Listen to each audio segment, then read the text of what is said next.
Hello दोस्तों, आज हमारा टॉपिक है विद्युत क्षेत्र। जैसा कि आप लोग जानते हैं कि क्लास 12 का लेसन नंबर फर्स्ट हम लोग का चल रहा है, जिसमें हम आज पढ़ेंगे विद्युत क्षेत्र, इलेक्ट्रिक फील्ड। क्या होता है इलेक्ट्रिक फील्ड, विद्युत क्षेत्र किसे कहते हैं, ये कौन सा क्षेत्र है। अब क्षेत्र मतलब कोई एरिया है तो हुआ, क्षेत्र मतलब क्या होता है एरिया। तो क्या है विद्युत क्षेत्र, विद्युत क्षेत्र किसका क्षेत्र, विद्युत का क्षेत्र। अब ये क्या होता है, अरे जहाँ पर क्या रहते हैं, जहाँ पर विद्युत है वह विद्युत क्षेत्र है नहीं है। जहाँ पर क्या है विद्युत है वहाँ पर विद्युत क्षेत्र, सिंपल भाषा में जाने वाले, जहाँ विद्युत है वहाँ विद्युत क्षेत्र है। ठीक, सिंपल भाषा में। अब जैसे देखो हम आप समझाते हैं कि थोड़ा टॉपिक लेते हैं अच्छे अलग आकृति। देखो आप लोग गांव में रहते हो ना, रहते नहीं रहते हो, रहते हो ना। ठीक, तो गांव में होता क्या है, गांव में मोहल्ले में रहते होंगे तो वहाँ होता क्या है कि कुछ जैसे कुत्ते होते हैं तो उनका एक एरिया बन जाता है। मान लो ये इधर दक्षिण है, दक्षिण का है, इधर उत्तर का, ये उत्तर है। ठीक, तो इसे बोलते हैं दक्षिण टोला या मोहल्ला बोलते हैं। क्या बोलते हैं, दक्षिण टोला, टोला कह सकते हो या मोहल्ला कह सकते हो, मोहल्ला। और ये उत्तर टोला, उत्तर टोला या मोहल्ला। टोला तो गांव भाषा हो गया, मोहल्ला, मोहल्ला जो होगा वो सही रहेगा, मोहल्ला। ठीक, दक्षिण टोला या उत्तर टोला जो भी हो, दक्षिण उत्तर कुछ भी हो, मान लेते हैं ऐसा कि दक्षिण टोला उत्तर टोला है। तो होता क्या है, इधर के जो कुत्ते रहते हैं ना, कुत्ते डॉग, ये जो डॉग रहते हैं इधर के और इधर के डॉग, तो इधर के जो डॉग होते हैं वो इस वाले डॉग को, इधर वाले कुत्ते को अपने इधर नहीं आने देते हैं।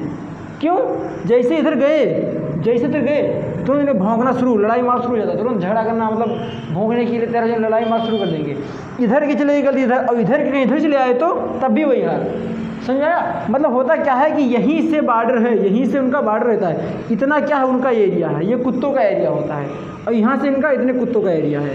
ठीक, यहाँ देखो ये है, इस यहाँ ये दक्षिण वाले कुत्तों का एरिया हो गया, ये उत्तर वाले कुत्तों का एरिया हो गया। इसे बोलते हैं कुत्तीय क्षेत्र। क्या कह सकते हैं, कुत्तीय क्षेत्र। तो ये कुत्तों का एरिया तो कुत्तीय क्षेत्र, ये किसका एरिया, विद्युत का एरिया तो चुंबकीय विद्युत क्षेत्र। समझ में आया, विद्युत क्षेत्र समझ आया। चुंबकीय मतलब चुंबक भी है, इसे पढ़ाएंगे, चुंबकीय क्षेत्र भी होता है, इसलिए बार बार वो जुबान पे आ रहा है, आप लोग आगे पढ़ोगे तो ये समझ में आया ना। ठीक, चुंबकीय क्षेत्र क्या, विद्युत क्षेत्र क्या होता है, जहाँ पर विद्युत है, जहाँ पर तक विद्युत है विद्युत क्षेत्र हो जाएगा, और यहाँ पर क्या है कुत्ते हैं तो कुत्ते क्षेत्र हो जाएगा। समझ में आया। अरे आप लोग देखे होंगे ना, दादागिरी लोग रहते हैं कि हाँ भाई मेरा एरिया वहाँ तक है, बोलते नहीं बोलते हैं, वो दादा नहीं होते, वो कुत्ते होते हैं, वो कुत्तीय क्षेत्र कहो कि उस कुत्ते का एरिया वहाँ तक है, उन्हें कुत्तीय क्षेत्र कहेंगे। आजकल किसी एरिया नहीं होता है, कोई बहुत बड़ा भाषा नहीं होता है, समझ में आया। लेकिन मान लेते हैं हमारा एरिया भैया वहाँ तक है, क्या कह सकते हैं, वो कुत्तीय क्षेत्र हो गया। समझ में आया। तो जैसे होता है कुत्तों का क्षेत्र उसे बोलते हैं कुत्तीय क्षेत्र, ऐसे होता है विद्युत का क्षेत्र उसे बोलते हैं विद्युत क्षेत्र। ठीक, परिभाषा देख सकते क्या लिखा है, परिभाषा देखो क्या लिखा, किसी आवेश के चारों ओर का वह क्षेत्र, किसी आवेश के चारों ओर का, एक ही तरफ का नहीं, चारों ओर का, किसी आवेश के चारों ओर का वह क्षेत्र जहाँ तक उसका प्रभाव दृष्टि गोचर होता है। दृष्टि गोचर होने का मतलब जहाँ तक अपने प्रभाव को दिखा पाता है, जहाँ तक अपने प्रभाव को रख पाता है, उस क्षेत्र को विद्युत क्षेत्र कहते हैं। समझ में आया। देखो मतलब क्या, मतलब जैसे हमने कहा ना कि कुत्तीय क्षेत्र, ये कुत्ते जो हैं इधर के जहाँ तक ये अपना प्रभाव दिखा पाएंगे, जहाँ तक चारों ओर, यहाँ से लेके यहाँ तक, इसके अंदर कोई दूसरा कुत्ता नहीं आ सकता है, यहाँ इसके अंदर कोई दूसरा कुत्ता नहीं आ सकता है। ठीक, तो इसे बोलेंगे कुत्तीय क्षेत्र। मतलब कुत्तों, अगर हम कुत्तीय क्षेत्र डिफाइन करें तो क्या होगा, कुत्तों के चारों ओर का वह क्षेत्र जहाँ तक वो अपना प्रभाव दिखा पाते हैं उसे क्या कहते हैं, कुत्तीय क्षेत्र। तो वही है विद्युत, किसी आवेश के चारों ओर का वह क्षेत्र जहाँ तक अपना प्रभाव को दिखा पाते हैं उसे क्या कहते हैं, विद्युत क्षेत्र। समझ में आया। ठीक है, तो ये हो गया ना, इसे बोलते हैं विद्युत क्षेत्र। यहाँ मान लेते हैं कोई आवेश रखा हुआ है, ये क्या है, कोई आवेश रखा हुआ है, प्लस क्यू आवेश, और इसके चारों ओर का जो क्षेत्र देख पा जाए घेरा हुआ है, यहाँ तक इसका प्रभाव काम कर रहा है, तो इसको हम बोलेंगे, क्या बोलेंगे, इलेक्ट्रिक फील्ड, विद्युत क्षेत्र। समझ में आया। आप लोग इसे लिखो बेटा इतना जल्दी से, ये नहीं लिखना है आपको, ये आपको नहीं लिखना है, ये तुम्हें समझाने के लिए। आप लोग समझ गए होंगे ना कि कुत्तीय क्षेत्र और विद्युत क्षेत्र सेम है, एकदम एक जैसे कुत्तीय क्षेत्र वैसे विद्युत क्षेत्र। समझ में आया। ठीक, ये समझाने के लिए हम बेटा आपके लिए हैं कि आपको समझ में आ जाए आसानी से। परिभाषा आपको याद होना चाहिए, किसी आवेश के चारों ओर का वह क्षेत्र जहाँ तक प्रभाव दिखा पाता है उसे क्या कहते हैं? विद्युत क्षेत्र कहते हैं। कैसे? अरे अभी समझाया ना कि किसी कुत्ते का वह क्षेत्र जहाँ तक अपना प्रभाव वो दिखा पाता है उसे कहते हैं कुत्तीय क्षेत्र। सिंपल सी है, समझाया ना? ठीक है, तो आप लोग ऐसे भी परिभाषा बना करके याद कर सकते हो। खुद से बनाओ ट्रिक यार, ऐसा बनाओ कि याद हो जाए। बस फनी मोमेंट बनाओ, फनी मोमेंट याद हो जाएगा। हम भी फनी मोमेंट बना लिए हैं, याद हो गया मुझे। तो आप भी ऐसे बनाओ, रटना नहीं है बेटा, रटना नहीं है। समझो कि वो उसका क्षेत्र कहाँ तक है, वो कहाँ तक प्रभाव दिखा पा रहा है, बस उस क्षेत्र क्या बोलेंगे? विद्युत क्षेत्र बोलेंगे। लिखो जल्दी से। चलो देखो बेटा, अब हम बात करेंगे विद्युत क्षेत्र की तीव्रता पे। ठीक है, आप लोग समझ गए होंगे। फिर विद्युत क्षेत्र की तीव्रता ये क्या होता है? क्या होता है विद्युत क्षेत्र? Intensity of electric field. विद्युत क्षेत्र की तीव्रता, इंटेंसिटी ऑफ इलेक्ट्रिक फील्ड किसे कहते हैं? Intensity of electric field. ठीक है, देखो बेटा ये भी क्या है? ये वास्तव में एक प्रकार का बल होता है, कुछ है नहीं, ये एक प्रकार का बल होता है जो दो आवेशों पे कार्य करता है। बस इतना फ़र्क है कि ये एकांक आवेश पर लगने वाला बल है। अभी दिखाते हैं परिभाषा से आपको। देखो यहाँ पर परिभाषा क्या कह रहा है? कह रहा है विद्युत क्षेत्र में रखा। किसमें रखा है? विद्युत क्षेत्र में। मान लो कोई विद्युत क्षेत्र है, ऐसा क्षेत्र जहाँ जिसमें विद्युत हो। मान लो ये कोई एक क्षेत्र है जहाँ क्या रखा हुआ है? विद्युत रखा हुआ है। ठीक, विद्युत है इसमें, इस क्षेत्र में विद्युत कार्य कर रहा है। तो ये क्या है? विद्युत क्षेत्र में रखा एकांक धनावेश, एकांक धनावेश पर जितना बल लगता है उसे विद्युत क्षेत्र की तीव्रता कहते हैं। यहाँ देख सकते हो, मान लो कोई विद्युत क्षेत्र है और ये एकांक धनावेश है। ठीक, इस पर जितना बल लगेगा इस पर उसे कहेंगे विद्युत क्षेत्र की तीव्रता कहेंगे। उसे क्या कहेंगे? विद्युत क्षेत्र की तीव्रता। फिर से दोबारा देखते हैं परिभाषा को हम। विद्युत क्षेत्र में रखा, विद्युत क्षेत्र में रखा एकांक धनावेश पर जितना बल लगता है उसे विद्युत क्षेत्र की तीव्रता कहते हैं। इसे ई से प्रदर्शित करते हैं, इसे ई से प्रदर्शित करते हैं। ठीक, अर्थात देखो बेटा, अर्थात क्या है? विद्युत क्षेत्र की तीव्रता एक प्रकार का क्या है? बल है। अभी हमने बताया कि ये क्या है? एक बल ही होता है, कुछ होता नहीं, एक प्रकार का बल ही है। ठीक, जो एकांक धनावेश पर लगता है, मतलब इसके कारण, देखो बेटा यहाँ पर तो समझो, चीज ना लेना। फिर इसके बाद देखो, इसके कारण जो इस पर बल लगेगा उसे हम क्या कहेंगे? विद्युत क्षेत्र की तीव्रता कहेंगे। ठीक, क्या कहेंगे? विद्युत क्षेत्र की तीव्रता। विद्युत क्षेत्र में एक रखा एकांक धनावेश एकांक धनावेश जितने बल का अनुभव करता है या उसमें जितना बल लगता है उसे क्या कहते हैं? विद्युत क्षेत्र की तीव्रता कहते हैं। लेकिन वास्तव में ये क्या है? एक प्रकार का बल है। अब इसको हम प्रूफ भी करके दिखाते हैं आपको कि ये कैसे एक प्रकार का बल ही है। देखिए यहाँ पर परिभाषा तो ये हो जाएगा। ठीक है, अब हम करते क्या है? हम निकालते हैं कूलाम के नियम से इन दोनों पे लगने वाला बल। तो लिखेंगे Q, इसे Q1 मान लेते हैं, Q1। ठीक, Q1 व Q0 पर लगने वाला बल विद्युत बल कह सकते हो। ठीक है, बल कह दो। ठीक है, क्या होता है? F बराबर 1/4 pi epsilon 0 Q1 Q2 Q2 मतलब Q0 और दूरी कितनी है? R square. ठीक है, अरे कूलाम के नियम से होता नहीं होता है? F बराबर 1/4 epsilon 0 Q1 Q2 R square, अभी पढ़ाया है हमने। तो यहाँ बताओ बेटा क्या हो जाएगा? 1/4 पाई एप्सिलॉन 0 Q1 और Q0 का मान कितना है? 1/R square. तो ये हो जाएगा 1/4 पाई एप्सिलॉन 0 Q1/R स्क्वायर। ये हो जाएगा F बराबर, क्या जाएगा? F बराबर। ठीक है, ये अपने बेटा यहाँ E बराबर होगा, सॉरी विद्युत क्षेत्र इतना निकाल रहे हैं। E बराबर हो जाएगा। ठीक है, E बराबर ये हो जाएगा। अब देखो यहाँ पर हम करेंगे क्या? पुनः दोनों पक्षों में Q0 से गुणा करने पर, दोनों पक्षों में Q0 से गुणा करने पर, दोनों पक्षों में Q0 से गुणा करने पर, चलिए बेटा थोड़ा सा एक लोग आ गए थे इसलिए थोड़ा रुक गए, मिलने आए थे लोग, तो जानते हो ना कोई आता है तो रुकना पड़ता है। आए देखते हैं। हाँ तो बेटा देखिए, हम पढ़ रहे हैं विद्युत क्षेत्र की तीव्रता, intensity of electric field. Intensity of electric field हमने बताया कि विद्युत क्षेत्र तीव्रता क्या होती है।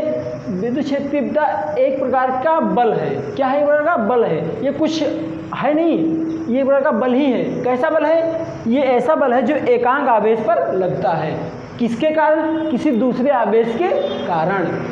समझ आ रही है? ठीक है, तो वही है कि विद्युत क्षेत्र में रखा एकांक धनावेश, विद्युत क्षेत्र में रखा एकांक धनावेश पर जितना बल लगता है या जितने बल का अनुभव करता है उसे क्या कहते हैं? विद्युत क्षेत्र की तीव्रता कहते हैं। फिर देखिए बेटा, कह रहा है इसे ई से प्रदर्शित करते हैं। किसे? ई से प्रदर्शित करते हैं। अर्थात विद्युत क्षेत्र, जो लिखा अभी, अर्थात विद्युत क्षेत्र की तीव्रता एक प्रकार का बल है जो एकांक धनावेश पर लगता है। अब हम मानते हैं, हम दिखाएंगे यहाँ पर कि ये कैसे बल है। आखिर प्रूव करो कि ये कैसे कह सकते हो कि ये बल है। तो देखो बेटा, हम यहाँ पर क्या किए हैं, दोनों आवेशों के बीच की विद्युत क्षेत्र की तीव्रता निकाल लिए हैं। क्या होता है? E बराबर 1/4 पाई Q1 Q2 बटे r², बीच की दूरी का वर्ग कर दिए जैसे कूलम के नियम में किया गया था। फिर यहाँ E बराबर 1/4 पाई एप्सिलॉन 0, इसका मान आपको पता हो जाएगा। Q0 का मान कितना है? 1 है, तो यहाँ पर हम 1 रख देंगे, तो हो जाएगा E बराबर 1/4 पाई एप्सिलॉन 0 Q1 बटे r², ये हो जाएगा ना। फिर लिखा दोनों पक्षों में Q0 से गुणा करने पर, दोनों पक्षों में क्या करेंगे? Q0 से मल्टीप्लाई करने जा रहे हैं, तो यहाँ हो जाएगा Q0 E और यहाँ हो जाएगा 1/4 पाई एप्सिलॉन 0 Q1 Q0 बटे r²। बेटा ये अगर देखें तो कूलाम के नियम से एक प्रकार का बल होता है ना, दोनों आवेशों के बीच लगने वाला बल होता है ना, 1/4 पाई एप्सिलॉन 0 Q1 Q2 बटे r² बल होता है ना। तो इसलिए Q0 E बराबर ये हो जाएगा F, बल होता है ना, तो ये हो जाएगा F। बेटा मैं इसको मिटाना चाहता हूँ, मैं इसको मिटा रहा हूँ, आप लोग बना लिए होंगे। देखिए यहाँ पर अब ये क्या होगा, ये Q0 जाएगा उधर, तो E बराबर हो जाएगा F/Q0, F/Q0। और Q0 का मान कितना होता है? अभी देखा आप लोग 1 होता है चित्र में, तो E बराबर F/1, 1 का मतलब कुछ नहीं होता है, तो E बराबर F, ये हो जाएगा इस तरह से। तो देख रहे हो, यहाँ पर आप देख पा रहे हो कि जो विद्युत क्षेत्र की तीव्रता E है वो बल के बराबर, अर्थात क्या है? एक प्रकार का बल ही है। क्या है? एक प्रकार का बल है जो किस पे? एकांक धनावेश पर लगता है। समझ आ गया होगा ना। तो हम कह सकते हैं कि अर्थात विद्युत क्षेत्र की तीव्रता एक प्रकार का बल ही होता है। अर्थात विद्युत क्षेत्र की तीव्रता एक प्रकार का बल है। एक बार क्या है? बल है। समझ में आया ना? इसे आप लोग नोट कर लो जल्दी से। चलिए बेटा, आप लोग से लिख लिए होंगे। अब देखिए हमारा टॉपिक है विद्युत बल रेखाएं। विद्युत बल रेखाएं, इसके बाद हम पढ़ेंगे विद्युत बल रेखाएं। ठीक है, देखिए क्या होता है विद्युत बल रेखाएं। बेटा विद्युत बल रेखाएं एक काल्पनिक रेखा होती है जो सिर्फ कल्पना किया जा सकता है, वास्तव में होता नहीं है, सिर्फ इसको इमेजिन किया जा सकता है। ठीक है, कोई लाइन नहीं होती, इसको हम सोच सकते हैं। जैसे आप लोग सपना देखते हो ना, तो सपना क्या होता है, रात में जब उठे देखे कि हम मुंबई गए थे, वहाँ घूमे, जुहू चौपाटी गए, ये देखा वो देखा, ये ऐसा मार किया, वैसा समुद्र में नहाया, होता है। देखते हो नहीं देखते हो? तो क्या वो सही होता है? नहीं ना। वैसे कल्पना के माइंड कर लेता है कि हाँ यार ये होता है। फिर फिजिक्स जो है कल्पना के बेस पे टिका हुआ है। जितने आप थिंकिंग कर पाओगे, जितने आप सोच पाओगे, उतने अच्छा आप यहाँ पर रिजल्ट पा सकोगे। तो ये फिजिक्स जो है एक कल्पना के आधार पर है। आप लोग कभी इलेक्ट्रॉन देखे नहीं होंगे, ये देखे हो? नहीं। कभी विद्युत धारा बहते हुए देखे हो? नहीं ना। धारा बहते हुए विद्युत धारा नहीं देखे हो। पानी के धारा बहते देख सकते हो, पर विद्युत का धारा बहते हुए नहीं देखा जा सकता, उससे सिर्फ कल्पना किया जा सकता है। तो फिजिक्स जो है वो कल्पना बेस पे टिका हुआ है। जितने आप थिंक कर पाओगे, जितने अप्रोच कर पाओगे, उतने अच्छा आप रिजल्ट पास होगे। तो ये आपको सिर्फ सोचना पड़ता है। ये लिखा क्या है? विद्युत बल रेखाएं एक काल्पनिक रेखाएं होती हैं जो क्या करती हैं? धनावेश से ऋणावेश की ओर जाती हैं। धनावेश से ऋणावेश की ओर जाती हैं। आप लोग पढ़े थे एक बार इलेक्ट्रॉन उसमें, ठीक है। तो यहाँ देखो ये क्या है, एक ऐसी रेखाएं होती हैं जो धनावेश से ऋणावेश की ओर जाती हैं। बेटा ये ध्यान दो, ये कभी ऋणावेश से धनावेश की ओर नहीं आएंगी, हमेशा ऑलवेज धनावेश से ऋणावेश की ओर ही जाती हैं। कौन? विद्युत बल रेखाएं। समझ में आया ना? ठीक है, तो विद्युत बल रेखाएं क्या होती हैं? एक काल्पनिक रेखा होती है जो धनावेश से ऋणावेश की ओर जाती है। ये बेटा हमेशा धनावेश से चलती हैं, कभी ऋणावेश की ओर नहीं चलती हैं। इसके कुछ गुण हैं जो हम आपको बता देंगे अभी। ठीक है, देखो यहाँ पर ये बेटा कभी जो है एक दूसरे को काटती भी नहीं है। ऐसा नहीं कि दूसरे को काट दें। मान लो ये धनावेश है और ये ऋणावेश, मैं इसी में समझाने की कोशिश करूँगा आपको। आप लोग इतना चीज़ बना लिए होंगे ना। देखो यहाँ पर ये हमेशा चलेंगी तो ऐसे ही, कभी ऐसे जाएंगी, ऐसे जाएंगी, ऐसे जाएंगी, इधर से ही जाएंगी, हमेशा ऑलवेज ऐसे ही जाती हैं। ये कभी इधर से वापस लौट के ऐसे नहीं आती हैं। ठीक है, ऐसा नहीं होता है ये, क्योंकि ये विद्युत बल रेखाएं, इनका गुण ये होता है कि ये धनावेश से ऋणावेश की ओर ही जाती हैं। तो बेटा जहाँ पर, अब एक पॉइंट और देखो, जहाँ पर ये अधिक हो जाती हैं, मान लीजिए जैसे खूब आती गई, जाती गई, आती गई, जाती गई, तो जहाँ पर ये अधिक हो जाती हैं नीचे, तो बेटा देखो ये होती कैसी हैं? ये लचकदार डोरी के समान होती है, ऐसे ऐसे। ठीक है, लचकदार डोरी जानते हो ना, थोड़ा नीचे लटका हुआ फिर ऊपर जुड़ा हुआ, ऐसे होता है। ठीक है, तो इस तरह से होती है ये। जहाँ पर इनकी ये रेखाएं संख्या अधिक होती है वहाँ पर विद्युत क्षेत्र की तीव्रता अधिक होती है। जैसे यहाँ पर विद्युत क्षेत्र की तीव्रता बहुत ज़्यादा होगी, यहाँ पर विद्युत क्षेत्र की तीव्रता थोड़ा कम होगी। क्यों? क्योंकि यहाँ पर रेखाएं बहुत अधिक हैं, समीप समीप हैं, यहाँ पर ऐसा नहीं होता है। ठीक है, तो जहाँ पर इनकी संख्या अधिक होती है, विद्युत बल रेखाओं की संख्या, वहाँ पर क्या होता है? विद्युत क्षेत्र की तीव्रता अधिक होती है, और जहाँ पर संख्या अधिक नहीं होती है वहाँ पर थोड़ा कम होता है। समझ में आया? ठीक है, इससे कुछ गुण होते हैं, प्रॉपर्टी आप लिख लो। हम बता देते हैं। पहला पॉइंट अगर लिखना गुण में, गुण, तो पहला पॉइंट लिखना कि विद्युत बल रेखाएं धनावेश से ऋणावेश की ओर चलती हैं। लिखिए, विद्युत बल रेखाएं धनावेश से ऋणावेश की ओर जाती हैं, ऋणावेश की ओर जाती हैं। ठीक, दूसरा पॉइंट लिखना आपको कि ये कभी ऋणावेश से